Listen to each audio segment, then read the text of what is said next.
Hi dears, tarot യൂണിവേഴ്സിലേക്ക് എല്ലാവർക്കും സ്വാഗതം. ഇന്നത്തെ നമ്മുടെ പുതിയ റീഡിംഗ് എന്ന് പറയുന്നത് നമ്മളിവിടെ നോക്കാൻ പോകുന്നത് നിങ്ങളുടെ പേഴ്സണ് നിങ്ങളോടുള്ള ട്രൂ ഫീലിങ്സ് എന്താണെന്നാണ് നമ്മളിന്നിവിടെ റീഡ് ചെയ്യാൻ പോകുന്നത്. അപ്പോൾ നമുക്ക് കിട്ടിയിരിക്കുന്ന ഫസ്റ്റ് കാർഡ് എന്ന് പറയുന്നത് 7 ഓഫ് കപ്സ് ആണ്. ഇതിൽ പറയുന്നത് നിങ്ങളുടെ വ്യക്തി നിങ്ങളെക്കുറിച്ച് മാത്രമാണ് ചിന്തിക്കുന്നത്. അവരുടെ ചുറ്റിനോ അല്ലെങ്കിൽ അവരുടെ മൈൻഡിലോ ഒന്നും അവർക്ക് വേറെ പ്രത്യേകിച്ച് ഒരു ഓപ്ഷനുമില്ല. നിങ്ങൾ മാത്രമാണ് അവരുടെ ഇഷ്ടം. അവർക്ക് നിങ്ങളല്ലാതെ വേറൊരു ഓപ്ഷൻ അവർ ചിന്തിക്കുന്നത് കൂടിയില്ല. അപ്പോൾ നിങ്ങൾക്ക് വേണ്ടിയിട്ട് ഏറ്റവും നല്ലൊരു ഡിസിഷൻ എടുക്കുവാൻ വേണ്ടി അവർ തയ്യാറെടുത്തുകൊണ്ടിരിക്കുകയാണ്.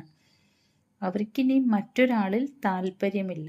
അതുപോലെ തന്നെ അവരുടെ ലൈഫിൽ ഇനി അവർക്ക് ആരും വേണ്ട, നിങ്ങളല്ലാതെ ആരും അവർക്കിനി അവരുടെ ലൈഫിലേക്ക് വേണ്ട. അതാണ് അവരിപ്പോൾ ചിന്തിക്കുന്നത്. സാമ്പത്തികമായിട്ട് അവരിപ്പോൾ വളരെയധികം ബുദ്ധിമുട്ടുകൾ അനുഭവിക്കുന്നുണ്ട്. പക്ഷേ അതൊന്നും നിങ്ങളെ അറിയിക്കുന്നില്ല. അപ്പോൾ അവരെ അങ്ങനെ ഫിനാൻഷ്യലി ബുദ്ധിമുട്ടുന്നുണ്ടെങ്കിലും അത് നിങ്ങളെ അറിയിക്കാൻ അവർ താല്പര്യപ്പെടുന്നില്ല. അതുപോലെ തന്നെ അവരെവിടെയാണെങ്കിലും ഒറ്റയ്ക്കാണ് എന്നുള്ളത് അവർക്ക് ആ ഒരു ലോൺലിനെസ് ഉണ്ടല്ലോ. അപ്പോൾ അത് അവർക്ക് നിങ്ങളെ അറിയിക്കണമെന്ന് ആഗ്രഹമുണ്ട്. അതായത് അവരെവിടെയാണെങ്കിലും അവരൊറ്റയ്ക്കാണ്, അവരുടെ കൂടെ ആരുമില്ല എന്നുള്ള ഒരു അവസ്ഥ നിങ്ങളെ അറിയിക്കണമെന്ന് അവർക്ക് ആഗ്രഹമുണ്ട്. പിന്നെ പണത്തിന് വേണ്ടി അവരുടെ കൂടെ ആരൊക്കെയോ ഉണ്ടായിരുന്നു. അവരെല്ലാവരും ഈ വ്യക്തിയെ ഉപേക്ഷിച്ച് പോയി. അടുത്തത് ഹാങ്ഡ് മാനാണ് നമുക്ക് കിട്ടിയിരിക്കുന്നത്.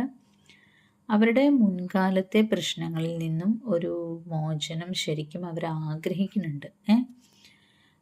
അതുപോലെ തന്നെ ഇപ്പോൾ അവർക്കറിയാം നിങ്ങൾ തമ്മിൽ വേർപിരിഞ്ഞാലും അവർ നിങ്ങൾക്കായി എന്ത് കാര്യത്തിനും നിങ്ങൾക്കായിട്ട് നിലകൊള്ളുമെന്നുള്ളത് അവർക്ക് നന്നായി അറിയാം. അടുത്തത് എംപറർ. ഇപ്പോൾ അവർക്ക് നല്ല സ്റ്റേബിളായിട്ടുള്ള നല്ല സ്ഥിരതയും അതുപോലെ തന്നെ ഒരു ഉറപ്പുള്ളൊരു മനസ്സുമുണ്ട്. ഓരോ ആക്ഷൻ എടുക്കുന്നതിന് മുമ്പും അവർ ഒരു ആക്ഷൻ എടുക്കുന്നതിന് വേണ്ടിയിട്ട്, അതായത് ഇപ്പോൾ ഓരോ കാര്യങ്ങൾ ചെയ്യുന്നതിന് വേണ്ടിയിട്ട് അവർ നല്ല മോട്ടിവേറ്റഡ് ആണ്. അതുപോലെ തന്നെ നല്ല ഗ്രോത്ത്, അവരുടെ ലൈഫിൽ നല്ല ഗ്രോത്ത് ഉണ്ടാക്കാൻ കഴിവുള്ളൊരു വ്യക്തിയാണ്. അങ്ങനെ വളരാൻ കഴിവുള്ളൊരു വ്യക്തിയായിട്ട് അവരിപ്പോൾ മാറിക്കൊണ്ടിരിക്കുകയാണ്. ഇപ്പോഴത്തെ അവരുടെ ഒരു ഇൻറ്റൻഷൻ എന്താണെന്ന് വെച്ചാൽ അവർക്ക് വളരാൻ വേണ്ടിയിട്ടുള്ള ഓപ്പർച്യൂണിറ്റീസ് അത് കണ്ടെത്തുക എന്നുള്ളതാണ് അവരുടെ ഇപ്പോഴത്തെ ഇൻറ്റൻഷൻ. ഇപ്പോൾ അവർ ചിന്തിക്കുന്നത് എന്താണെന്നറിയാമോ? നിങ്ങളുടെ ആ വ്യക്തി ചിന്തിക്കുന്നത് എങ്ങനെയെങ്കിലും എത്രയും പെട്ടെന്ന് നിങ്ങളുടെ അടുത്തെത്തുക. അതാണ് അവരുടെ ഇപ്പോഴത്തെ ഉദ്ദേശ്യം.